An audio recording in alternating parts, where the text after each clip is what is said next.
Sesuai dengan temanya dan memang sesuai dengan requestnya beberapa audiens. Pada kemarin itu banyak, ada kali ya lebih dari 5 atau 6 orang lah minta untuk bahas mengenai cryptocurrency ya. Kalian juga udah pada tahu sekarang lagi hot-hotnya juga mengenai cryptocurrency ya. Dan jujur aja kalau dibilang, saya bisa dibilang saya bukan yang expertnya banget untuk cryptocurrency, karena sebenarnya saya juga baru memfollow cryptocurrency itu kan baru dari tahun 2018. Dan dulu saya ngikutin cryptocurrency itu lebih ke secara general overall, bahwa saya memang saya percaya bahwa cryptocurrency is a new game changers gitu. Hanya saja karena waktu itu perkembangannya banyak sekali, banyak ada Bitcoin, ada lain-lainnya, Ethereum, Ripple, sekarang ada stable coins, ada Dogecoins, Limi, itu banyak banget gitu ya. Terus saya baru coba pelajarin lagi 2 bulan belakangan ini, wow itu perkembangannya gila sih, it's very massive.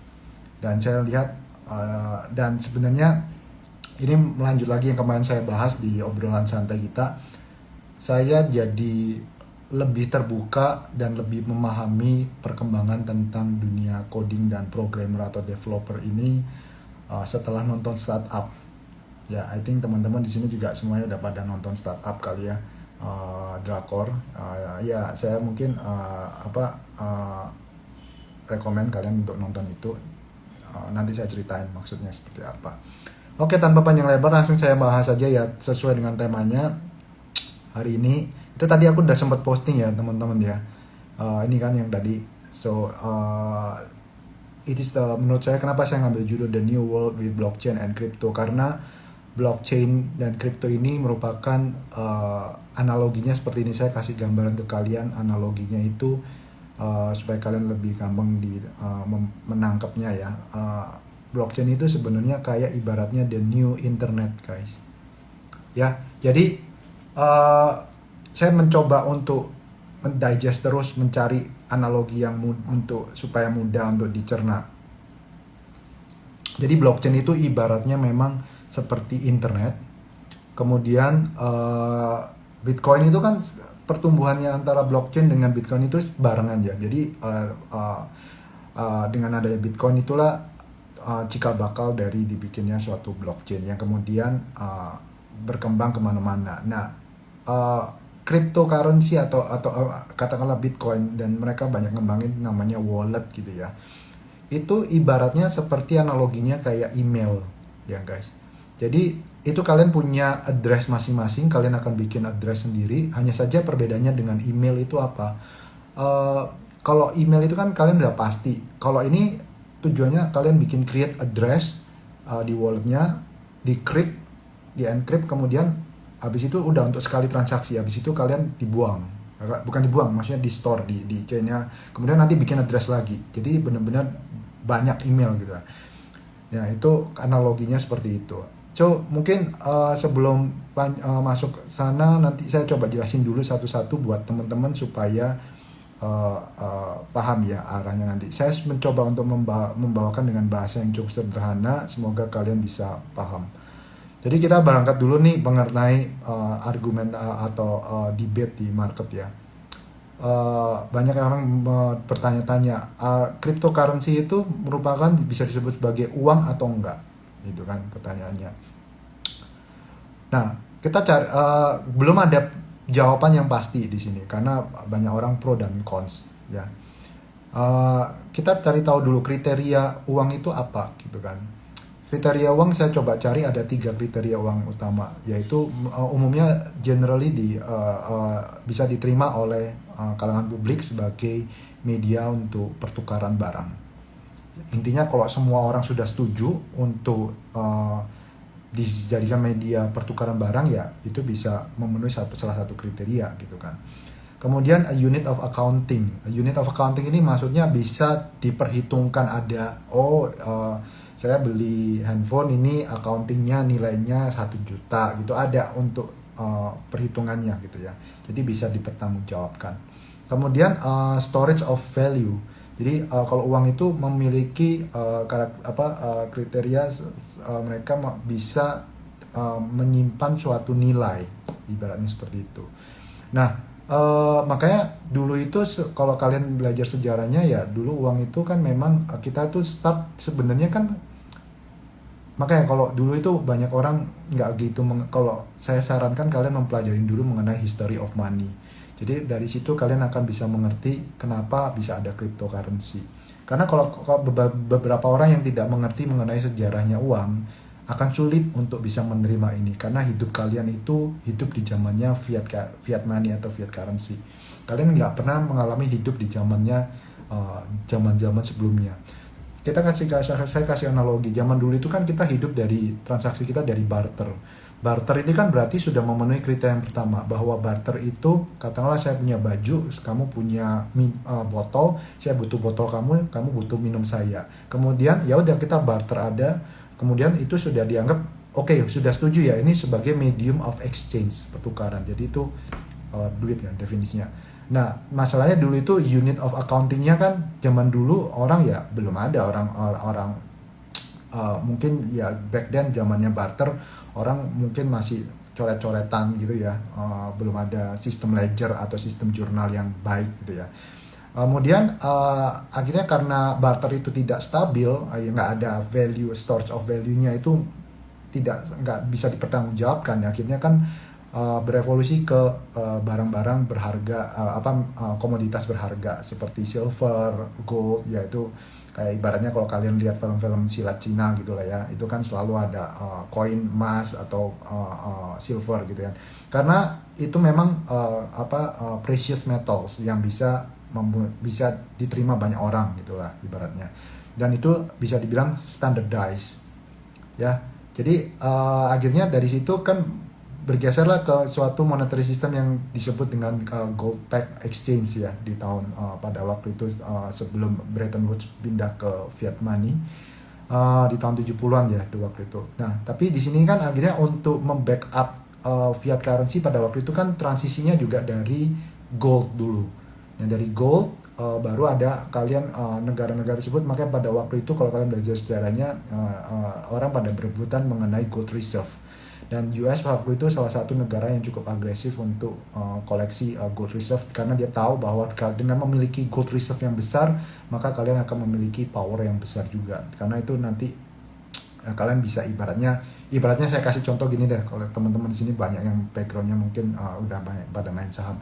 Kalau kalian punya banyak barang sahamnya ya, kalian punya kontrol mau gerakin naik harga berapa aja gitu kan, because you have the control. Siapa lagi yang mau ngelawan kalian? Nah, itu analoginya seperti itu. Nah, akhirnya bergeserlah menjadi fiat currency yang akhirnya US menetapkan sebagai US dollar sebagai the main currency or global reserve currency. Nah, itu sedikit sejarah tentang money ya. Nah, kemudian kita langsung loncat babak mengenai ke Bitcoin sendiri. Nah, Bitcoin itu apa sih yang dimaksud dengan Bitcoin? Jadi Bitcoin itu merupakan peer-to-peer electronic cash, ibaratnya yang di decentralized sistemnya dari blockchain, yang dimana itu dia tujuan utamanya tadinya kan makanya boomingnya Bitcoin atau cryptocurrency itu pada waktu 2008 setelah ada global financial crisis ya. Jadi setelah ada global financial crisis itu banyak orang mempertanyakan mengenai banyak orang kan memberikan kepercayaan terhadap centralized system yang tidak supaya bisa dimanfaatkan dengan baik lah gitu kan. Tapi ternyata terjadi fraud dan sistemnya failure gitu kan, dan itu yang menyebabkan sistemik gitu kan, global financial crisis. Jadinya orang akhirnya mulai banyak yang kehilangan kepercayaan, terutama orang-orang yang jago di programmer gitu kan. Akhirnya mereka, dan dulu itu kan cyberpunk itu kan yang orang-orang yang hacker yang memang biasa mereka bertransaksi yang nggak mau diketahui identitinya. Nah, tapi dari situ akhirnya berkembang lah. Nah, singkat cerita intinya gini, apa sih kelebihan, kalau ditanya kelebihannya dari Bitcoin ini apa dari kripto itu ya. Ini sudah saya coba list ya beberapa hal. Key advantage-nya dari kripto atau Bitcoin ini ya basically kamu permissionless. Ya, karena nggak ada nggak diatur gitu kan. Maka itu memang dulu banyak sering dipakai untuk illegal activities, black market kayak gitu kan. Tapi dari situ ya biasanya berkembang kemana-mana gitu ya. Kalau kita lihat sejarahnya sebenarnya banyak beberapa hal penemuan itu yang tadinya untuk hal yang kurang baik, tiba-tiba kalau bisa dimanfaatkan dengan baik akhirnya bisa berubah gitu. Dan sifatnya borderless. Borderless ini tidak mengenal, ya kalian bisa ke negara mana aja bisa, enaknya gitu. Kalau kita kan bawa rupiah mau ke US ya nggak bisa, harus tukar ke dolar. Kita mau ke Jepang ya harus tukar ke yen, ya gitu kan. Nah kalau kripto ini, kalau di nantinya kalian mau transaksi, katakanlah saya ada transaksi barang apa gitu ya dengan di negara US dengan adanya kripto, tapi melalui blockchain gitu ya. Nah melalui blockchain, nah nanti tinggal transaksinya itu divalidasi, diverifikasi, oke, ya udah deal transactionnya gitu. Dan ada jurnalnya itu disebut decentralized atau digital journal. Bayangan kalian kan pasti taunya jurnal accounting kan, jurnal-jurnal yang kita biasa belajarin itu yang konvensional. Kemudian ya kelebihan other thing adalah private atau anonymous, jadi nama kalian nggak akan ketahuan gitu ya. Kemudian kecepatan dan fee-nya sangat murah karena mainnya ini nggak ada investasinya ya, basically investasinya komputer dan maksudnya tidak ada opex lain-lainnya gitu loh. Dan hanya intinya satu transaction-nya tuh bisa jutaan transaction gitu kan ibaratnya. Nah kemudian irreversible once settle ini kayak maksudnya kalau kalian sudah settle itu udah sebenarnya sifatnya udah kayak cash, jadi kamu udah nggak bisa sekali udah di verified atau di validate ya udah deal, the transactionnya masuk ke chain ini akhirnya kecetak gitu ya, jadi nggak bisa diubah-ubah. Makanya sebenarnya in term of security blockchain itu tergolong merupakan salah satu penemuan yang sebenarnya memperbaiki isu security karena kalau kalian coba transaksi yang konvensional seperti saat ini, kalau kalian tahu dulu saya pernah ada pengalaman gitu ya, banyak orang melakukan kecurangan gitu, ada yang di backdate gitu ya, invoice-nya dirubah lah apalah. Nah itu kan nggak resikonya tinggi, tapi resiko tersebut kalau pada waktu terjadi transaksi di blockchain nggak bisa, kalian nggak akan bisa macam-macam gitu. Kemudian cannot be debased atau di print lagi. Nah ini yang tadi terkait dengan kepercayaan dengan central gitu ya, centralized monetary system gitu ya. Nah kalau misalnya di crypto ini kan belum ada terjadi, ya kita nggak tahu berapa tahun mungkin gitu. Tapi ini kan sekarang temanya lagi banyak printing money gitu kan. Nah kemudian itu balik lagi ke tadi yang pertanyaan yang kriteria awal. Disebutnya tadi adanya storage of value ya kan, duit. Nah tapi banyak orang kan mungkin bete kan, kok nilai uang saya ini makin lama makin nggak berharga karena di debase terus kemudian terjadi devaluasi ke printing money gitu kan. Padahal orang mungkin berpikiran itu kan karena kesalahan-kesalahan beberapa oknum gitu misalnya. Kok uang saya makin lama saya kerja keras kok makin gak ada value-nya gitu. Nah itu nggak bisa kejadian di sini gitu kan. Kemudian censorship atau resistance ya, intinya kalian nggak bisa kalau kadang-kadang kita ada transaksi apa gitu kan bisa disensor. Sensor ini sebenarnya katakanlah kamu mau transfer berapa itu kan dilarang gitu kan, ada yang melarang, katanya ada yang ngeblok gitu ya.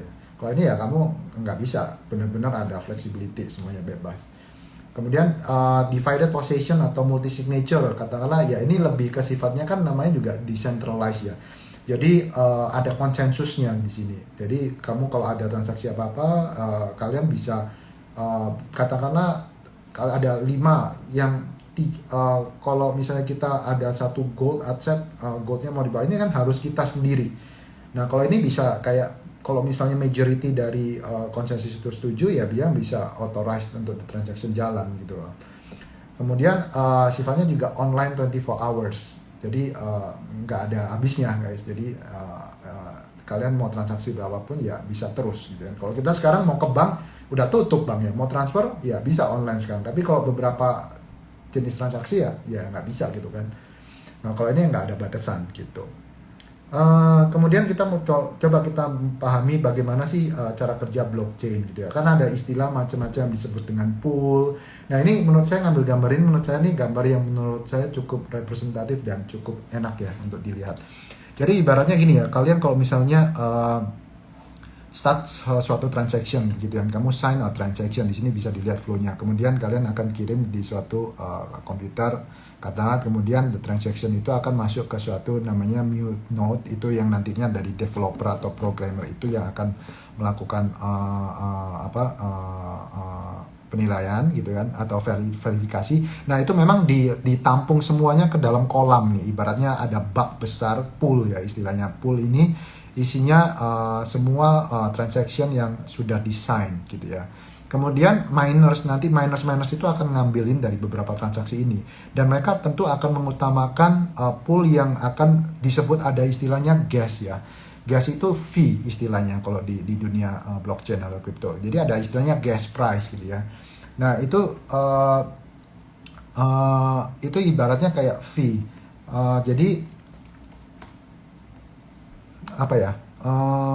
Kalau misalnya kalian namanya orang juga, mereka juga opportunis gitu kan. Jadi kalau mereka dikasih fee yang lebih bagus, mereka akan memprioritaskan itu untuk dilakukan verifikasi, validasi dan bla bla bla gitu kan. Dan kalau merekanya developer programmer itu sudah oke, lewat dari suatu algoritma yang mereka bikin, kemudian maka transaksinya verified gitu ya. Transaksinya verified dimasukkanlah ke jurnal digital itu guys gitu. Jadi bentar, saya kok oke. Nah jadi seperti itu ya. Jadi masuk ke blockchain ini yang nanti merupakan jurnal digital gitu ya. Nah dari situlah nanti terjadi transparansi, karena semuanya di code ada. Nah tapi mengenai transparansinya itu semuanya dalam bentuk bahasa coding. Memang harus mengerti itu betul bagaimana, tapi semuanya dalam bentuk angka gitu lah istilah. Tapi at least kerekod semua gitu ya. Nah sebelum saya masuk further, saya coba akan bahas mengenai ini ya. Ini menurut saya supaya kalian have a perspective how to put the world total money into a perspective. Jadi Bitcoin itu sekarang ini value market cap-nya kurang lebih, mungkin ini sebelum yang naik kenceng ini ya 40 billion. Mungkin sekarang sekitar 45 billion I think. Ya, marketnya udah sekitar 50 billion lah anggap aja gitu ya. Itu marketnya masih sangat jauh sekali dibandingkan dari tapi growing gitu kan, teman-teman. Nah, total money di seluruh dunia itu kalau kita across the board all the money take into account, itu semuanya size-nya 83 triliun dolar. Nah, physical money itu sendiri itu 31 triliun size-nya kurang lebih. Stock market di dunia ya, terutama ini kan didomin sama US, itu segede 66 triliun dolar gitu ya. Jadi ya masih jauh lah, memang tergantung adoptionnya. Maka ini kan masih pro dan cons bagaimana perkembangan ini. Tapi memang seiring dengan adanya COVID ini, banyak orang makin semua transaksi dalam bentuk online gitu ya. Dan makin banyak fintech itu yang mulai menerapkan blockchain. Jadi ya saya tadi bilang di awal, analoginya blockchain itu ibarat seperti new internet ya. Itu is the new internet. Kemudian kalau udah internet ada, ya udah akhirnya semua orang mencoba internet itu, bikin websitenya lah. Nah, websitenya ini yang disebut dengan it's cryptonya gitu ya. Karena website ini kayak gini misalnya, cikal bakalnya internet itu atau cikal bakalnya blockchain tadi kan dari Bitcoin ya kan. Tapi Bitcoin itu memiliki kelemahan bahwa dia itu tidak bisa untuk smart contract. Smart contract itu untuk programmable atau apa gitu. Tapi dia create backbone-nya dulu. Jadi ini saya juga paham ini setelah nonton startup sih sebenarnya. Jadi orang IT ya, orang programmer itu kalau kalian sudah menciptakan suatu penemuan baru, codingnya apa ya. Kalau kalian tahu si Namdosan bikin Samsung gitu ya. Samsung ini pengenalan face recognition atau bukan face recognition lah, pengenalan apapun gitu ya. Terus kalau dia sudah bisa pengenalan itu, nanti bisa dikembangkan kemana-mana. Akhirnya bisa dikembangkan untuk pengenalan ke obat gitu kan, pengenalan buat membantu orang buta gitu ya, pengenalan detection apa aja. Kemudian dia combine dengan yang AI-nya itu, yang akhirnya dia bikin Nungguil gitu kan. Nah, digabung akhirnya. Nah, dunianya blockchain itu seperti itu kurang lebihnya. Jadi dengan penemuan satu, kemudian ada programmer menemukan apa, nanti digabung-gabung itu menjadi suatu ekosistem yang bakal keren gitu ya menurut saya. Nah tadi itu balik lagi, blockchain itu merupakan internet, kemudian kan orang setelah internet berkembang, orang akan mengembangkan adanya website. Nah setiap website itu akan berkembang menjadi suatu ekosistem tersendiri gitu kan. Katakanlah websitenya siapa, kalian punya ekonominya, katakanlah websitenya Apple memiliki suatu ekosistem tersendiri. Websitenya Amazon juga memiliki suatu ekosistem tersendiri. Nah itu makanya berkembang dan mulai banyak berkembangnya ini karena ditemukannya yang Ethereum itu. Jadi saya tunjukin nih Ethereum ya. Mana ya Ethereum? Nah ini ya. Jadi apa itu yang dimaksud dengan Ethereum? Ethereum itu merupakan open access digital money yang digunakan bisa untuk goods atau services untuk everyone. Ya terserah kalian beli mana aja bisa gitu ya. Jadi Ethereum ini sifatnya memang merupakan blockchain yang makanya saya bisa dibilang di sini is the world's programmable blockchains untuk smart contracts. Jadi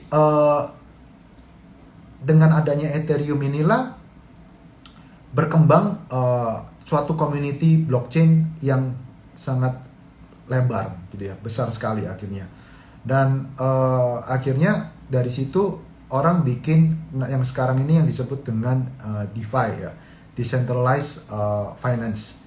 Nah itu kenapa bisa terbentuk situ, karena orang yang mengembangkan Ethereum itu dia mikir bahwa kalau blockchain cuma seperti ini aja kan nggak seru gitu kan, bahwa kita itu dalam kehidupan kita itu selalu ada aktivitas transaksi, baik itu transaksi meminjam, transaksi membeli, transaksi hutang, transaksi apapun gitulah dalam dunia finance gitu ya.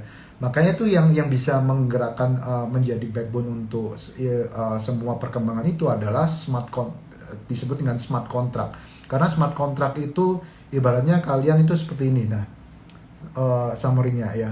Jadi kalau smart contract itu kamu kan ada diprogram dulu, pre-program, terms-nya seperti apa, kontraknya modelnya seperti apa. Misalnya kalian kayak fintech lah istilahnya, peer-to-peer lending. Itu di belakang itu kalau kita saja mungkin kalau melihat kan sudah dalam bentuk jadi, gitu kan. Tapi di belakang itu sebenarnya kan ada banyak bahasa pemrograman. Nah itu yang sama dengan smart contract. Jadi kalau orangnya kriterianya katakanlah saya bikin kriteria orang yang income-nya cuma sekian, nggak bisa deh ditolak, nggak bisa untuk peer to peer. Orang yang income-nya sekian boleh background bisnisnya apa, kemudian kira-kira proyeknya berapa besar, kemudian invoice-nya berapa besar. Nah itu semuanya diprogram gitu ya. Jadi nanti pada waktu setiap orang memasukkan data-data database mereka ke fintech itu, dia langsung menyaring gitu ya, semuanya disaring. Kemudian ya urutannya tadi tuh chain of eventnya adalah orang yang ada butuh duit, butuh transaksi, butuh fundraising, butuh apa, masuk ke fintech. Nah ini ada eventnya. Kemudian executionnya dari semuanya dari kontrak itu, dimana semuanya dibaca dari codingnya itu kan. Apakah bisa, kalau bisa transfer sekian gitu kan. Apa saja syaratnya yang dilakukan gitu kan. Kalau sudah oke, misalnya ada buyer atau ada lender, setelah cocok dengan termsnya ini, mereka ketemu di tengah, akhirnya terjadilah suatu settlement. Sebenarnya ujung-ujungnya itu sama kok guys, kayak kita itu transaksi sehari-hari. Jadi hanya saja mungkin banyak orang karena nggak pernah membaca atau malas membaca, jadi mereka itu udah judge duluan. Kayak kemarin saya bahas kan di obrolan santai kemarin bahwa janganlah jadi orang itu yang gampang ngejudge duluan kalau kalian nggak ngerti apa-apa gitu loh ya. Jadi saya encourage kalian belajarin dulu sesuatu sebelum kalian ngejudge. Karena itu memang yang dulu saya pernah alami, bahwa waktu saya bahas kripto apa ya saya diketawain apa gini-gini lah, apa ini kayak tulip lah apalah gitu-gitu. Nah tapi akhirnya saya belajarin sendiri, saya baca, akhirnya saya ngerti ini memang it's a big change, it's a game changers lah, ini new big things menurut saya. Nah gitu ya kurang lebihnya, semoga kalian dapat gambaran. Nah kemudian sebelumnya nanti kalian pasti penasaran bagaimana cara melakukan perhitungan memvalue Bitcoin gitu ya. Nanti ini sebelumnya ini saya kasih gambaran ini dulu. Nah, ini ada istilah yang disebut dengan DeFi project ya. DeFi project itu yang tadi saya bilang decentralized finance. Di mana decentralized finance ini is a new apa ya? Yang lagi rame lah, lagi hot 2 tahun 2 tahun belakangan, 3 tahun belakangan ini. Karena ini hasil dari yang backup DeFi ini muncul karena yang tadi itu, karena Ethereum tadi itu. Dan ini yang meng-create terjadi suatu explosion on chain activities. Makanya tadi disebut di sini salah satunya adalah one of the core technology itu disebut dengan liquidity pool. Nah, dari DeFi project ini dia akhirnya mengembangkan yang disebut dengan liquidity pool atau apa yang dimaksud dengan liquidity pool. Jadi liquidity pool itu merupakan suatu collection fund yang di lock dalam smart contract, ada kontrak-kontraknya tertentu yang tadi sudah sesuai di terms-termsnya apa. Nah, jadi liquidity pool ini salah satu contohnya itu memang bisa dimanfaatkan yang disebut dengan automated market makers. Ya, ini ibaratnya gini guys, kalian kan mungkin sering mendengar istilah bandarmologi gitu ya. Ini versi bandarmologinya yang keren dari dunia kripto. Bandarmologinya ini adalah bandarmologi yang structure dan systemized. Jadi nggak main-main. Kalau bandarmologi zaman sekarang ya errornya apa? Ya suka-suka bandarnya gitu kan. Satu orang punya kontrol gitu ya. Kalian mau dibohongin sama satu bandar ya bubar. Nah, karena tergantung makernya siapa, market makernya siapa. Nah, liquidity pool ini yang disebut yang bisa dipakai untuk automated market maker ini yang membantu mempercepat likuiditas di market kripto. Ya. Dan dengan adanya likuiditas, intinya gini, kalau kalian pelajarin finance ya, liquidity itu merupakan core of everything. Lihat, saya kasih contoh gambaran di Indonesia. Kita COVID crisis, semua orang susah, kemudian banyak orang nggak ngerti.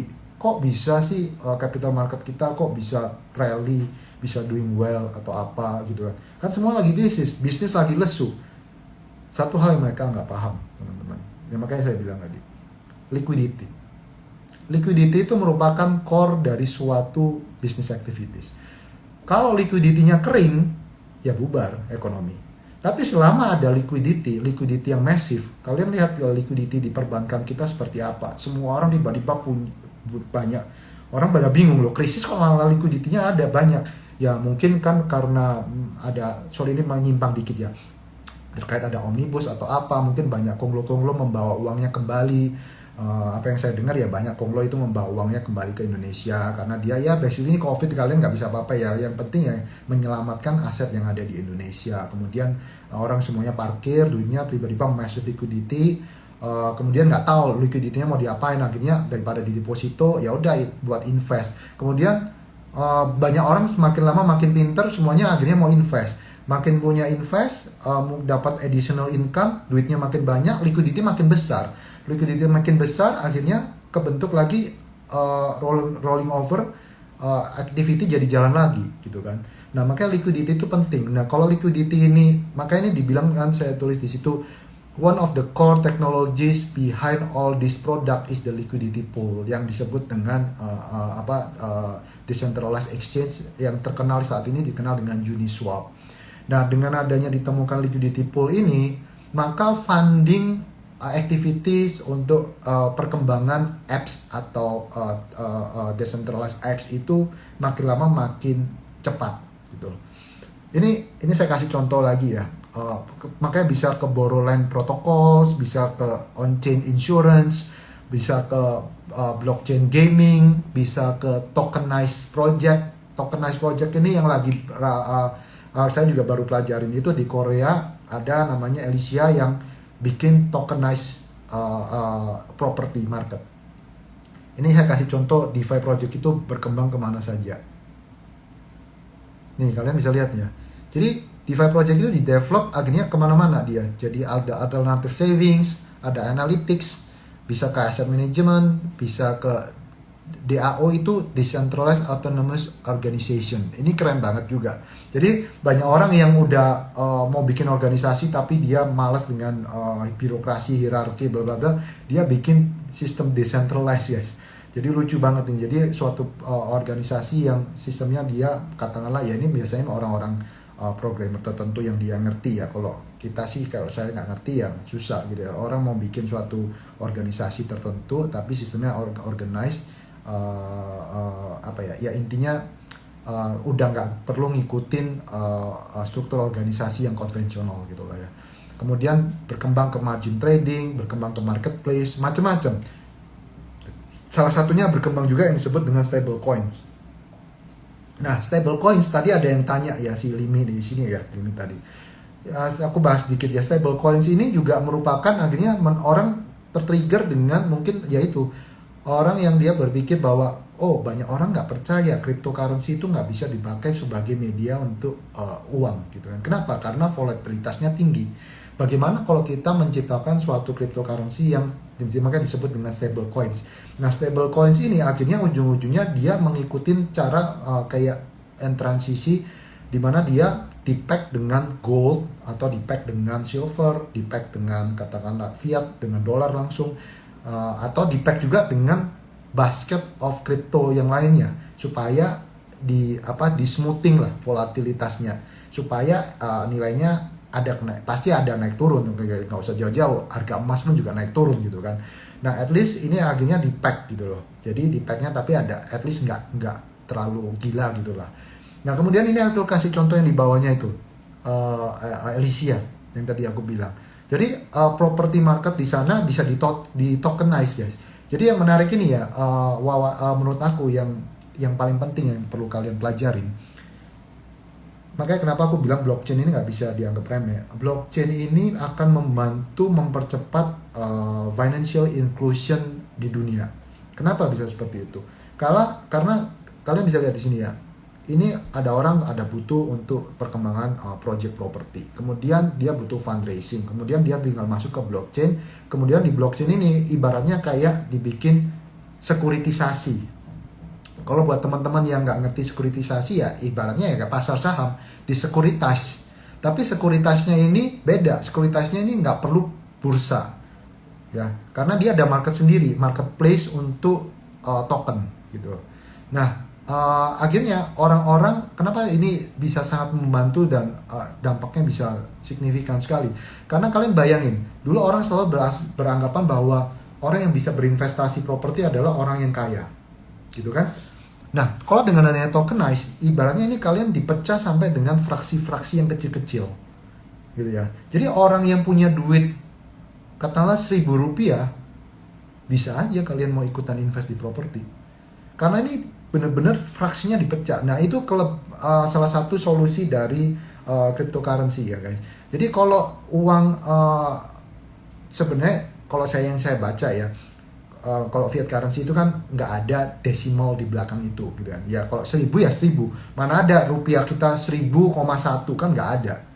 Pembulatan gitu, nggak ada desimalnya. Nah, kalau cryptocurrency itu sampai fraksi dibagi desimalnya 8 digit sampai 10 berapa digit ke belakang gitu lah.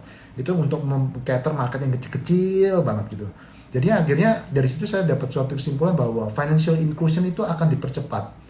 Nah, akhirnya apa? Nanti sampai kemarin saya sempat kepikiran gini, nanti investasi art gitu ya, seperti lukisan atau apa, painting atau apa, bisa di tokenize juga nantinya. Jadi orang yang untuk investasi lukisan harganya $100 juta katakanlah gitu ya, ya itu kan cuma orang kaya yang main. Siapa bilang nanti dengan adanya crypto blockchain kalian bisa ikutan loh invest di art. Keren kan gitu kan. Jadi ini sesuatu hal yang sangat bagus guys, terobosan yang sangat bagus. Oke, terakhir mungkin saya mau coba, pasti kalian penasaran bagaimana sih melakukan menghitung. Bentar ya, yang ada pertanyaan tanya dulu aja, tolong masukin pertanyaannya di list questions, nanti aku tampung dulu ya, aku selesaiin dulu presentasinya. Nah, kemudian ini bagaimana sih, mungkin banyak orang penasaran menghitung Bitcoin atau ini. Saya kasih contoh ya. Ini merupakan salah satu indikator. Jadi ada beberapa indikator yang menurut saya bisa kalian pertimbangkan guys. Cost per transaction itu kenapa menjadi indikator penting juga? Karena ini menunjukkan supply dan demand dari market tersebut. Jadi kalau cost per transaction-nya itu semakin tinggi, berarti itu menunjukkan bahwa banyak demand transaksi, karena kan activity bisnis online, bisnis digital ini kan makin lama makin naik. Jadi makin banyak perusahaan-perusahaan besar itu akan mencoba bertransisi ke blockchain, dan tentu demand terhadap programmer atau miners ini makin lama makin tinggi gitu kan. Makanya itu terlihat dari cost per transaction. Jadi cost per transaction ini kayak ibaratnya ya, contoh nih, aku kasih contoh. Oh, ini cost transaction itu kayak katakanlah ini harga minyak lagi naik nih gitu kan. Loh, kenapa harga minyak lagi naik? Karena supply dan demand-nya nggak balance. Kalau harga minyaknya naik berarti demand-nya lebih kuat dibandingin supply. As simple as that. Itu cara pikirnya ya. Nah, ini cara lihat kalian cost per transaction. Ini kalian bisa lihat di blockchain.com. Kemudian bagaimana cara hitung lagi mengenai another indicator? Yang salah satu, sebenarnya banyak banget ya indikatornya ya guys. Cuma saya coba summarize yang gampang-gampang. Makanya saya mencoba memberikan bahasa yang sederhana supaya kalian gampang nangkep. Ini hash rate. Kenapa hash rate ini merupakan indikator juga? Karena hash rate ini merupakan satu fundamental penting dari perkembangan dari suatu kripto ya. Dan hash rate ini menunjukkan kemampuan mesin. Dari minus ini kan, minus ini bayangannya gini, kayak kalian menambang. Kalian mau untuk orang penambang untuk bisa memberikan untuk menambang kripto itu dengan baik. Saya kasih analoginya gini deh simpelnya. Katakanlah ada perusahaan batubara A, dia mau menambang batubara. Nah, tapi dia membutuhkan suatu expertise dari penambang. Penambangnya itu bisa siapa? Bisa penambang A, katakanlah Pama, manggil Buma atau siapa gitu ya. Nah, penambangnya di sini ini membutuhkan alat yang canggih. Alatnya itu adalah ya mesin, super komputer gitu ya. Mereka harus advance, komputernya harus investnya di komputer, sama lah kayak investnya di alat berat yang canggih gitu ya. Nah, kalau udah bagus investmentnya di situ, ya maka nanti kalian harus memperkuat processing unitnya, GPU-nya, apanya lah. Jadi komputer kalian itu benar-benar advance. Nah, itu nanti akan terrefleksikan di namanya hash rate. Jadi itu bisa dilihat di situ ya, bisa dibaca bahwa hash rate itu merupakan estimated number of terahash per second. Jadi kalau ibaratnya 10 terahash itu terahash per second itu ibaratnya kalian bisa melakukan transaksi kalau nggak salah 10 miliar atau 10 triliun gitu ya. Itu artinya seperti itu. Per second itu bisa mengolah berapa transaksi, jutaan transaksi guys. Jadi semakin tinggi angka ini, itu menunjukkan the power of productivity-nya, katakanlah gitu, the power of processing-nya untuk Bitcoin itu makin kuat dan makin bagus gitu ya. Kurang lebihnya seperti itu. Nah, kemudian apa metode evaluasinya? Salah satu yang dulu saya pernah posting ya sebenarnya. Saya udah pernah dulu, udah lama kali, mungkin beberapa bulan yang lalu kalau kalian lupa. Ini ada yang disebut namanya network value to transaction.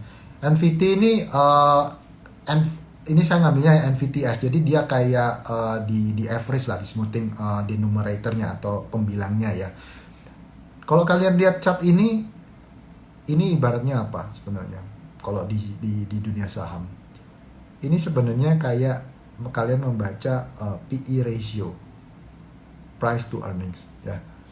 Nah, ini tapi di dunianya blockchain ya. Jadi kalau dilihat kayak gini, oh berarti ya, saya nggak mau ngomong lah ya, saya nggak mau memberikan rekomendasi atau apa, kalian coba pikir sendiri.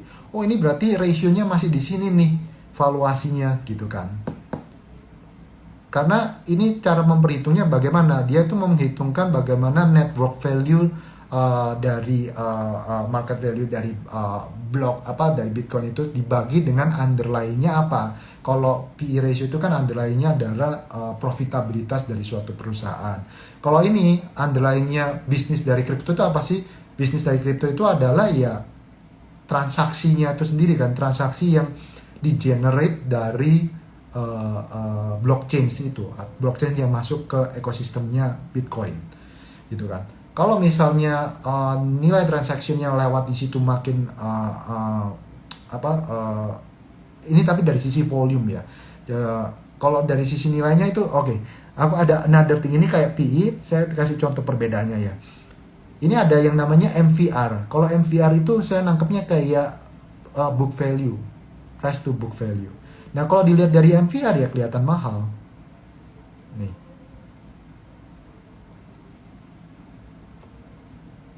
Kalian bisa lihat perbedaannya. Nah ini kan kayak book value guys.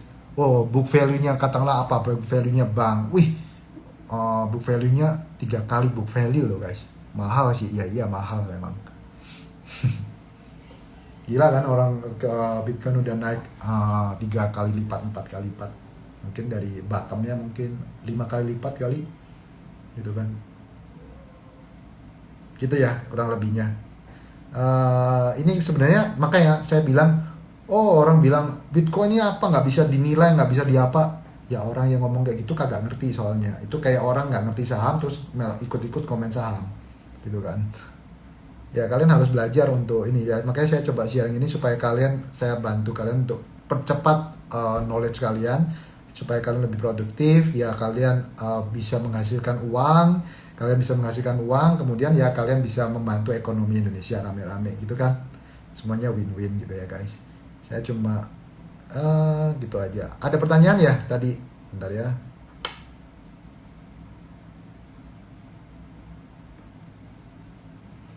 Ini ada pertanyaan, bagaimana peluang kalau saat ini baru mulai invest cryptocurrency terutama Bitcoin? Peluangnya ya seperti ini ya. Tadinya saya nggak tahu namanya siapa, ini pakai samaran namanya. Intinya peluangnya ya tergantung. Kalau kalian melihatnya secara jangka panjang, ya seperti tadi saya bilang, sebenarnya cryptocurrency ini masih long way to go. Hanya saja ya untuk masalah timing, ya itu keputusan di diri kalian sendiri ya. Karena saya juga bukan dewa, saya nggak pernah tahu timingnya seperti apa ya. Namanya juga market meliputin banyak jutaan orang, miliaran orang yang sudah ikutan di sini mungkin. Saya cuma bisa men-share bagaimana cara membacanya, cara mancingnya, bagaimana cara menganalisanya. Saya sudah bantu itu semua. Mengenai peluangnya masih oke, tapi timing kamu yang nentuin sendiri gitu ya. Karena ya dari metode-metode yang ada ini kalian bisa lihat lah kapan waktunya mau masuk atau apa. Kalau itu nanti teknikalnya kamu harus belajar lagi sendiri. Saya nggak bisa semuanya harus ini ya satu persatu. Oke, ada pertanyaan lagi nih. Ini apa? Ini bukan pertanyaan kali ya, Limi. Tokenization bahasa kerennya crowdfunding. Sebenarnya gini ya, benar juga. Tokenization bahasa kerennya crowdfunding, betul itu si Limi. Nah, kalian mungkin penasaran ya bedanya cryptocurrency-nya itu sendiri dengan token. Nah, ini istilahnya ada banyak kan, ada kriptonya. Jadi ada Ethereum atau Ether. Itu ada lagi tokennya namanya ETC220 gitu kan. Itu apa bedanya? Nah, itu bedanya kayak gini loh guys. Token itu saya kasih contoh ya. Ini saya baca saya dapat I think analoginya harusnya kalian dapat nangkep ini. Kalian kalau misalnya ke waterpark ya. Kita ke katakanlah waterboom gitu ya. Teman-teman tahu kan kalau waterboom Bali apa waterboom di Pantai Indah Kapuk gitu ya. Kita punya duit nih. Saya punya duit ya. Kemudian duit saya kan dimintain dia, Pak deposit aja Pak, berapa? 200.000 deposit. Buat apa? Diganti gelang tangan. Ya. Nah, gelang tangan ini ibaratnya token. Kenapa dibutuhkan gelang tangan ini? Karena begitu kalian masuk ke ekosistemnya waterpark tersebut, kalian mau beli kentang, mau beli hotdog, mau beli apa aja, kalian tinggal scan, tet. Gak usah ada kembalian, gak usah ada apa. Itu tujuannya token, untuk membuat transaksi itu efisien dan seamless. Ya, itu ya supaya kalian buat ada gambaran supaya kalian tahu bedanya apa. Oke, ada pertanyaan lagi. Kok di tahun 2018 kan Bitcoin sempat turun banyak dari 20.000 ke 4.000. Itu karena apa ya? Oh, itu karena pada waktu itu kan banyak kejadian hack ya, terus banyak fraud intinya. Ya memang karena itu, ini kan teknologi yang baru relatif. Ya sebenarnya nggak baru lah, karena ke Bitcoin ini kan udah berkembang dari tahun 2009 ya, 2009 2010. Sekarang udah hampir 10 tahun gitu ya. Ya sejalan waktunya ya pasti ada trial dan error. Nah, itu ada fraud, ada orang-orang oknum, ya ibaratnya kayak gini lah, guys. Eh, Kenapa sih ada saham yang tiba-tiba rontok gitu kan? Ditanya, karena ada fraud. Fraudnya apa? Ya ada yang fraud yang bikin janji-janji muluk-muluk lah, yang kalian tahu lah kasusnya tahun lalu itu apa gitu ya. Tiba-tiba mereka kena fraud gitu ya. Fraudnya karena terkait dengan bandarmologi apalah gitu-gitulah ya. Akhirnya ya rontok. Itu karena fraud basically. Sama basically. Tapi kan kalian harus ngertinya adalah banyak orang yang saya mencoba untuk educate ke teman-teman ya. Yang salah itu kan bukan sahamnya, guys. Yang salah itu kan ada oknumnya, ada oknum yang bikin fraud. Sama di Bitcoin, tapi pada waktu itu orang-orang dengan yang anti dengan Bitcoin seneng. Wah, Bitcoin rontok, lu rasain lu apa nih. Makanya gue udah bilang Bitcoin itu ngaco, apalah apalah gitu itu gini gini gitu. Ya itu sama dengan tipe orang yang ngatain saham. Wah, gue udah beli. Ada orang yang anti saham gitu kan, zaman dulu saya juga gitu. Makanya saham itu judi lah, apa ngapain tuh, lihat tuh kolaps sekarang gini-gini. Yang disalahin sahamnya, Bo. Wah, ini orang yang kasihan menurut saya, kagak ngerti apa-apa, komen banyak gitu. Ya sama, yang salah ya fraudnya gitu. Itu ya, moga menjawab. Ada pertanyaan lagi. Wah, ini tanyanya langsung. Personal allocation di crypto udah berapa persen kok? Nah, ini hal privacy ya, gue nggak mau ngomong. Kalau ngapain gue ngomong ke publik, giling apa? Sorry ya, saya nggak mau ngomong. Udah bagus saya kasih ilmu ini, guys. Jangan tanya hal personal di sini. Oke. Eh, ada yang mau coba live bareng lagi? Ini ada yang mau request live ya tadi ya. Mau tanya langsung. Ini siapa? Akbar. Coba ya. Sorry ya, ini baru kelihatan.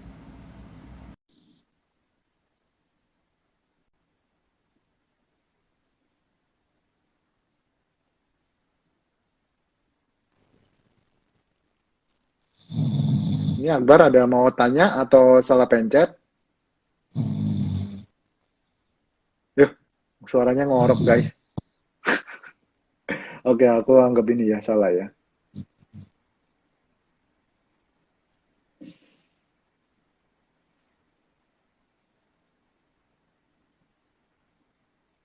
Oke, gimana kalian ada pertanyaan nggak? Tadi gue pikir mau ngajak ngobrol bareng, ternyata ada yang ngorok. Mungkin dia puyeng kali dengerin kripto.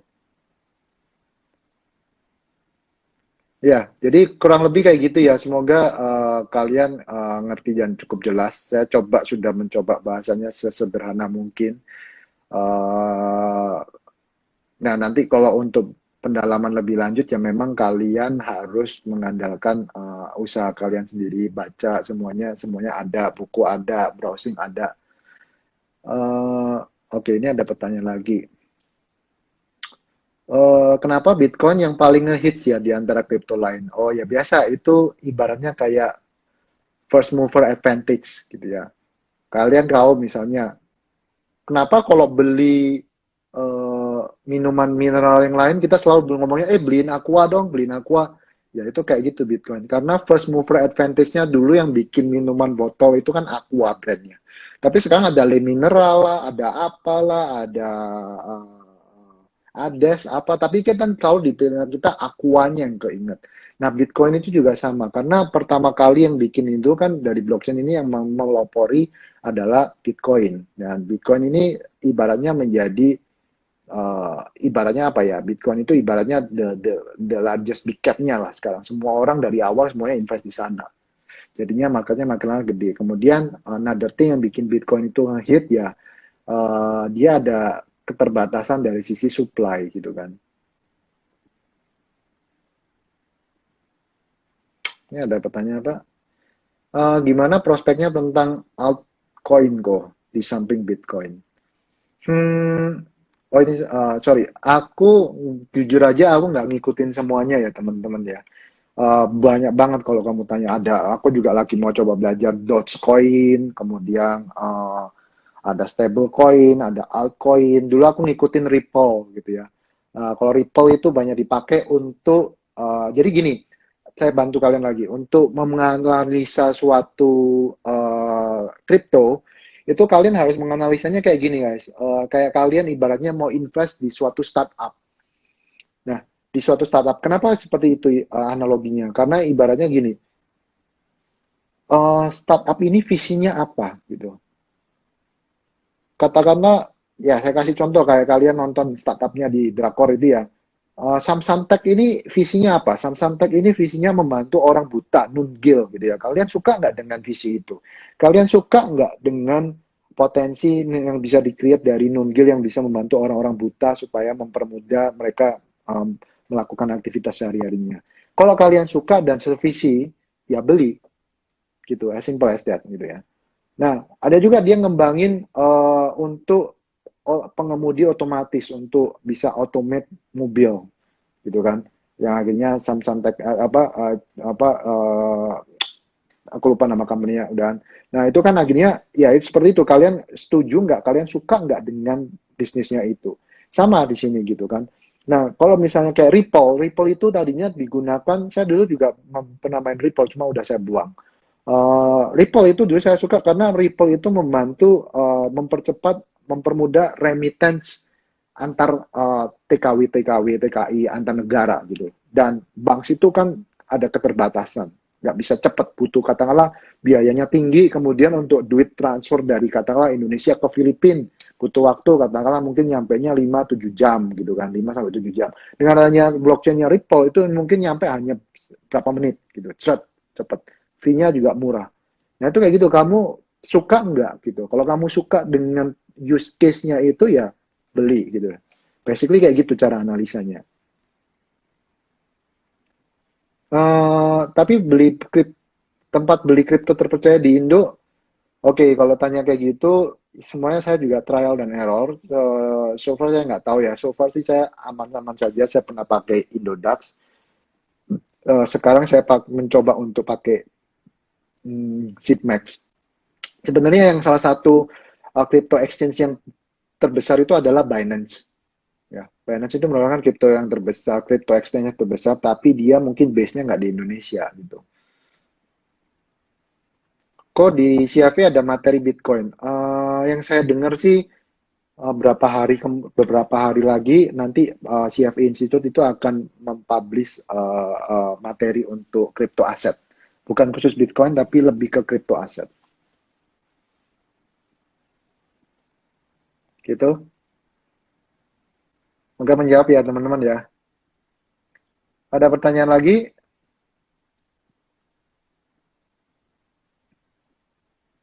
Ada kalau yang mau langsung tanya live langsung bareng saya, silakan. Boleh share mungkin teman-teman gimana udah pada cuan, pada happy, pada apa, boleh share langsung di sini. Itu kemarin saya juga nggak ngerti sih, saya coba lagi mempelajari basisnya JP Morgan sempat nulis kan, dia bilang harga Bitcoin bisa ke 146.000 dolar. Ya tinggal kita lihat lah, saya nggak tahu. Saya coba lagi analisa itu, tapi mungkin dia kan nggak tahu itu dia landasannya ngomongnya berapa tahun kemudian. Itu kayak dulu saya pernah posting ke teman-teman kalau ingat siapa ya, saya kok lupa sih, saya punya bukunya dari penulisnya. Oh, ya James Ricard ya. James Ricard itu pernah ngomong gold itu akan menjadi 15.000 kok. 15.000 dolar dibandingkan sekarang itu kan di 1.800, 10 kali lipat.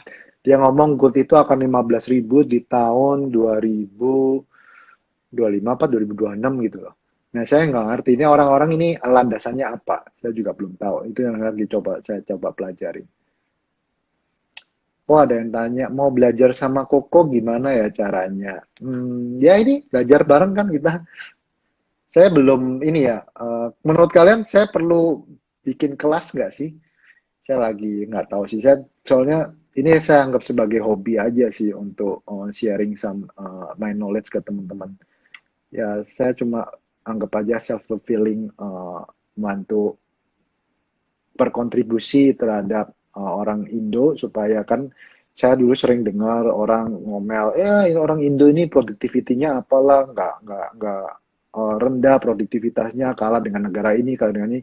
Ya, terus akhirnya saya terinspirasi ya kenapa kita nggak ambil turut tangan aja juga membantu apa yang kita tahu ya kita share gitu kan. Jadinya kan membantu banyak orang juga nanti kalian memberikan kontribusi yang positif juga for the country juga gitu kan. Ya ya tapi anyway tiap orang punya panggilan beda-beda. Cuma maksud saya ya buat orang-orang yang komen demikian, kalau mungkin kalian ada yang pernah komen demikian juga, ya saya sarankan jangan cuma komen, tapi kalian juga ayo dong ikutan kontribusi. Jangan cuma ngatain orang Indonesia nggak pinter, orang Indonesia nggak produktif, tapi kalian nggak pernah turut campur untuk membantu memintarkan mereka gitu loh. Oh, setuju buat buka kelas ya. Hmm, ya, mas saya kalau buka kelas itu harus ada komitmen. Ini saya coba nanti saya pikirkan ya. Ini ada tanya lagi. Pandangan Koko terkait cuitan Elon Musk dan CoinDodge. Iya, ya ini lagi rame memang. Ya, I think kenapa ya? Sekarang aku kayak tadi aku udah kasih contoh ke kalian ya. Balik lagi, ini ibaratnya kayak tadi. Ini ya, tadi aku udah jelasin ya. Mungkin kalau ke lewat DeFi projects ini sesuatu hal yang memang nggak main-main menurut saya. Karena dengan adanya DeFi project ini, itu bisa membantu suatu ekosistem itu berjalan. Jadi katakanlah gini ya teman-teman, yang saya kebayang untuk Tesla, Tesla itu nanti suatu saat bakal bikin ekosistem tersendiri loh. Biasanya kayak apa contohnya? Kayak ini aja. Semua kan kalian pernah punya ini dong, iPhone kan, atau mungkin Samsung kan. Nah, Apple sendiri mempunyai ekosistem sendiri kan. Kita mau transaksi apa, mau beli apps-nya apa, semuanya ada transaksi. Ini ekosistemnya Apple. Ya, Tesla pasti dia akan bikin suatu ekosistem tersendiri nantinya. Semuanya kan sistemnya konteksnya itu decentralized. Jadi Tesla nggak cuma mau bikin mobil, sama. Tadinya kan Apple itu mau bikin handphone, ya. Jadi bayangin aja handphone ini adalah Tesla, mobil listrik. Tapi ini Apple handphone. Kemudian Apple juga tahu dia nggak mau dong kalau aku cuma bikin handphone doang kan nggak seru. Cuannya apa gitu loh? Cuannya cuma masa jualan hardware doang. Dia bikin ekosistem di dalamnya, bikin holistic ekosistem yang bikin orang semuanya uh, addicted atau mungkin feel like nggak bisa keluar dari ekosistem ini gitu kan. Makanya dulu pada waktu buat saya untuk keluar ke Samsung itu males banget guys. Karena semua data saya sudah ada di Apple Cloud gitu kan. Jadi kalau mau pindah dari situ males saya. Jadi itu bikin orang attach. Begitu juga nanti Tesla ya. Pasti Tesla dia bikin di ekosistemnya di mobilnya katakanlah di mobilnya itu nanti dia bikin kayak ibaratnya nanti ada Jarvisnya gitu kan, kayak di Iron Man gitu ya. Dia ada Jarvis, hey Jarvis, gua mau ke sini, gua mau beli ini dong, belinya di mana? Oke, gua tolong dong transferin, gua mau pinjem duit, transfer duit ke kakak saya dong. Nanti mobilnya tuh bisa transfer. Nah, nanti mobilnya itu bisa transfer. Backupnya itu apa? Backupnya itu adalah DeFi ini projectnya. Ya saya nggak tahu nanti DeFi ini bisa mengembangkan project apa yang dikaitkan dengan Tesla. Ya, kan karena tadi saya ngomong, DeFi ini bisa bikin automated market maker, bisa bikin borrow land protocol untuk fintech, bisa untuk insurance, bisa untuk tokenized property, bisa untuk apalah macam-macam. Nah, kenapa Tesla itu mulai memikirkan itu? Karena menurut saya dia mulai memikirkan bahwa dia pasti perlu ekosistem ini dan untuk membangun ekosistem itu dia juga perlu uh, mungkin istilahnya di token gitu ya, token untuk supaya transaksi yang di ekosistem dia itu jalan gitu. Jadi semoga yang jawab ya. Kalau Dogecoin itu saya belum gitu paham sih. Saya coba lagi nanti pelajarin.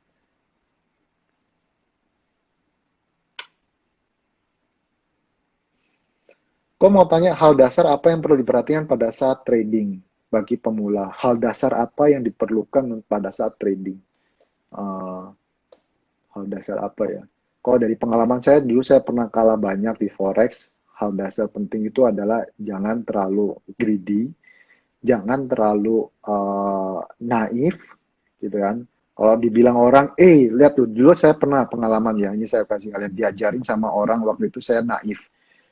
Lihat nih, Main forex itu gampang banget, lihat nih chartnya. Kalau chartnya kayak kodenya kayak gini, terus ini naik, ini tandanya dia pasti naik. Kamu beli aja. Nah, sekarang karena aku naif pada waktu itu, karena aku masih zamannya kuliah semester satu, ya aku nggak ngerti gitu loh ya. Kalau aku lihat, wih bener ya ini kok pinter gini, apa gampang banget baca chart gitu. Terus ya kalian harus coba mikir, kalau memang segampang itu, kenapa nggak semua orang kaya? Itu yang pertama yang kamu harus ngerti. Berarti meaning metode itu belum tentu sebenarnya benar. Yang kedua, kalau semua orang memikirkan metode yang sama, berarti lama-lama metode itu udah nggak berjalan lagi. Makanya kenapa saya selalu bilang bahwa jangan ada, kemarin ada yang tanya si siapa, saya lupa, Troy ya, tanya mengenai fundamental dan technical. Jangan dibilang technical yang lebih baik, fundamental lebih buruk. Enggak. Karena technical itu bisa dikontrol oleh bandar tertentu, dan technical itu tidak akan meng-capture fundamental. Ujung-ujungnya kalian tetap perlu belajar fundamental. Fundamental itu kayak apa? Kayak tadi saya bilang di awal, kayak tadi saya bilang barusan. Kalian kalau misalnya invest itu kalian harus ada attachment at least kalau beneran mikiran kalian invest ya.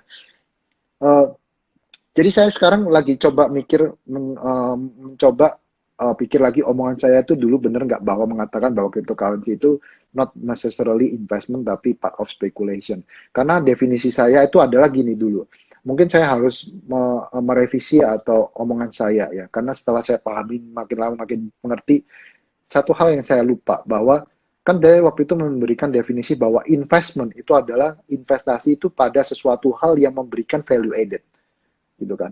Kalau kalian tidak investasi ke suatu, misalnya gini, kalian investasi ke tanah nih, nggak, menurut saya itu nggak disebut sebagai investasi karena tanah tidak memberikan value added apa-apa. Nggak ada value addednya, tanah ya tanah just like commodity gitu kan.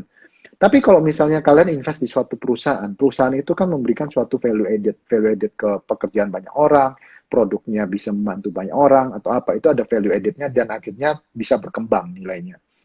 Nah, nah kalau spekulasi ya modelnya yang kayak tadi, value added-nya kan cuma karena orang spekulasi gitu loh.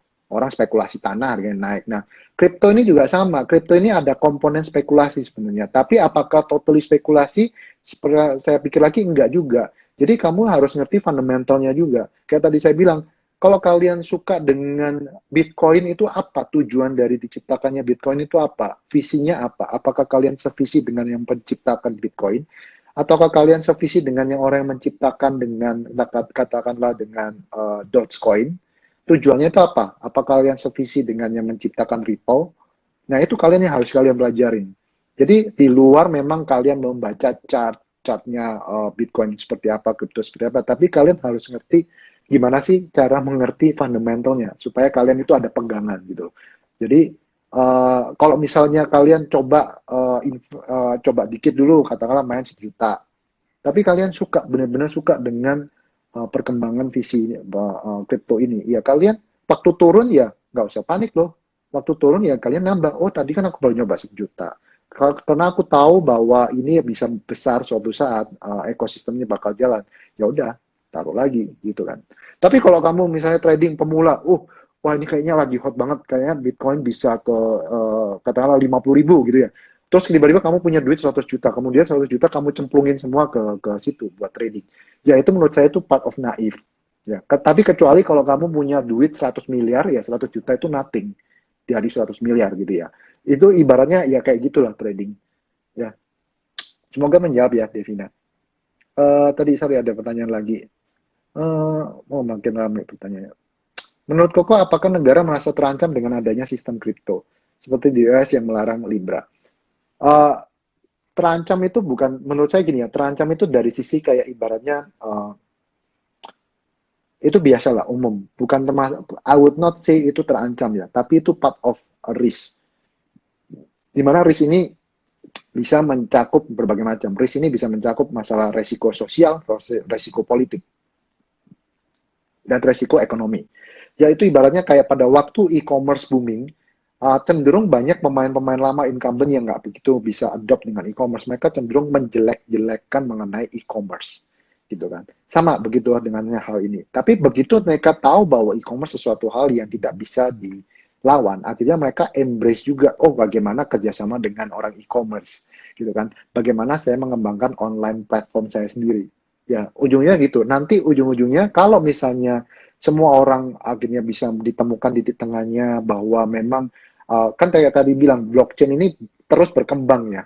Kalau suatu saat nanti stable coins, katakanlah nanti stable coin itu benar-benar bisa mengatasi kekhawatiran orang mengenai volatilitas untuk digunakan sebagai uh, mata uang, ya mungkin teknologi yang seperti itu yang akan dicari jalan tengah sebagai oleh apa government atau orang officer gitu ya, untuk oh ini ternyata yang mungkin lebih stabil lah yang bisa dipakai, katakanlah kayak gitu ya, kita nggak pernah tahu, itu semuanya akan berkembang sangat fluid gitu ya. Eh, Cara beli Bitcoin tuh gimana ya kok? Oh ya, sebenarnya jadi gini ya, kalau Bitcoin itu untuk di dunia kita ini kayak ibaratnya gini ya, ini sudah menjadi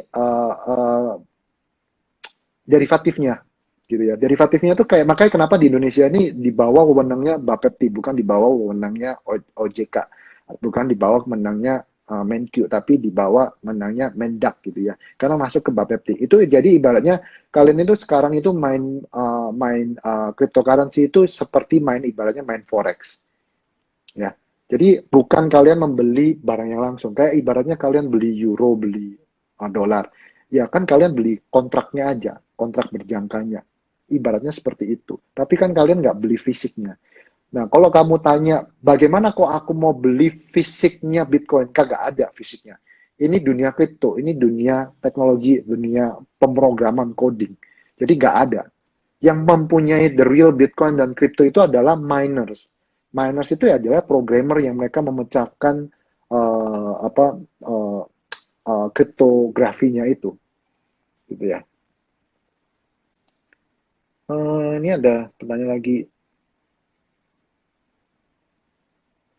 Oh, kalau tadi ada yang tanya ya, Bitcoin batasnya 21 juta ya. Ya, kalau Ethereum batasnya berapa? Ethereum itu supply-nya nggak ada batasnya. Itu kekurangan dari Ethereum karena dia bukan karena dia Ethereum itu fokusnya dia untuk mengembangkan terus berbagai macam aplikasi nantinya.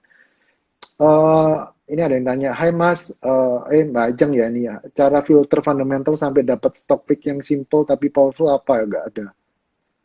Eh, ah, ini kalau ngomongin stock pick ya, kita ngomongin ini ya, Mbak. Apa enggak ini? Sorry kok masih awam masalah forex dan Bitcoin. Kalau fundamental forex dan crypto analisisnya gimana? Oh ya tadi udah aku jelasin ya. Jadi cara fundamentalnya saat ini uh, bagaimana kalian melihat perkembangan kripto itu pemanfaat use case istilahnya gitulah. Use case-nya itu untuk apa? Kayak tadi saya kasih contoh, Ripple itu use case-nya untuk remittance, untuk transaksi remittance antar beberapa negara TKW TKI. Kemudian Ethereum ini bisa macam-macam karena Ethereum ini bikin DeFi project yang bisa digunakan untuk automate market makers-nya. Nah, kalau kayak liquidity pools, ini ada yang namanya Uniswap ya. Kalau kalian suka khusus dengan bisnis untuk market makers, ya kalian belinya Uninya gitu ya. Namanya Uni gitu ya. Kemudian kalau kalian misalnya suka dengan apa uh, apa uh, konsepnya dari Ethereum ya kalian beli Ethernya gitu. Atau misalnya Ethereum ini mempunyai berbagai macam supply chain lagi di bawah-bawahnya ya kalian beli lagi gitu di bawah-bawahnya. Ya itu ibaratnya kayak gini, ada konglomerat nih. Bisnisnya apa? Bisnis konglomeratnya ini macam-macam bisnis konglomeratnya. Dia bisa bisnis uh, noodle lah, bisa bisnis perkebunan, bisnis apa. Nah, kalian tergantung, kalian ada pilihan. Kalian mau beli konglomeratnya, atau kalian mau beli yang di kebunnya langsung, atau kalian mau beli di noodle-nya langsung, atau kalian mau beli mana langsung. Kan kayak gitu contohnya. Jadi ya semuanya ada gitu. Cara fundamentalnya mikirnya kayak gitu ya. Cuma memang untuk menghitung secara financial yang tadi saya bilang, contohnya nih financialnya itu unfortunately yang so far yang saya baru temukan yang tersedia datanya cukup baik itu baru Bitcoin. Kayak tadi ini data-data Bitcoin, cost per transaction, berapa biaya yang dibutuhkan untuk kalau cost per transaction naik ya berarti tadi saya bahas demand-nya lagi bagus. Ya kan makanya semua orang mengejar minersnya untuk bisa melakukan mining the crypto gitu ya. Kemudian ini kayak PE ratio, NVTS ini kayak gitu ya cara menganalisanya. Kalau Bitcoin sudah mencapai 21 juta, apa yang akan terjadi? Nggak akan terjadi apa-apa sih. Ya itu basically ya, kalau udah kripto ya sudah ketemu ya, apa yang terjadi ya, saya juga nggak tahu. Itu ibaratnya kamu tanya, kalau sudah mobil diproduksi 1 juta, apa yang terjadi? Hmm, ya nggak ada sih. Saya nggak tahu nih maksudnya kayak apa. Tergantung kalau misalnya udah 21 juta terus nggak bisa lagi, terus demand-nya ada terus, ya harganya tetap naik. Kayak gitu aja sebenarnya. Tapi kalau ternyata nanti tiba-tiba dia menemukan suatu penemuan inovasi baru, bisa bisa menghasilkan di atas 21 juta, ya tiba-tiba rontok. Kayak gitu aja. Gitu ya. Nggak berasa udah 1 jam. Oke. Oh, masih ada pertanyaan lagi. Set.